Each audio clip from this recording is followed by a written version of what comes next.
Nagpakawala na naman ng ayuda si Kim Chiu na kung bibigyan ng mali siya, maituturong si Paolo Avellino at ang napapabalitang romantic relationship daw ng dalawa. Gaya nga ng dapat asahan. Trending na naman ngayon ang Kim Pao matapos magsalita ni Kim tungkol sa kung paano mas mag-i-improve ang isang relasyon.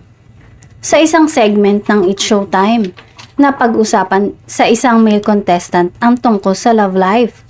Tila tungkol sa kung paano mas magiging matatag pa ang pagmamahalan ng dalawang magkasintahan. Nagbigay ng kanyang opinion si Kim na parang isang expert sa usaping relasyon.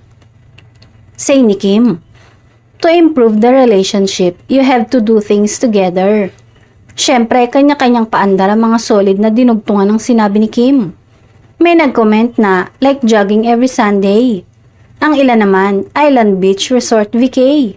Hindi rin nawala ang biking every weekend. Wala pang direct confirmation mula kina Kim at Paolo ang balibalitang relasyon nila. Pero marami na ang naniniwalang magjowa na ang dalawa.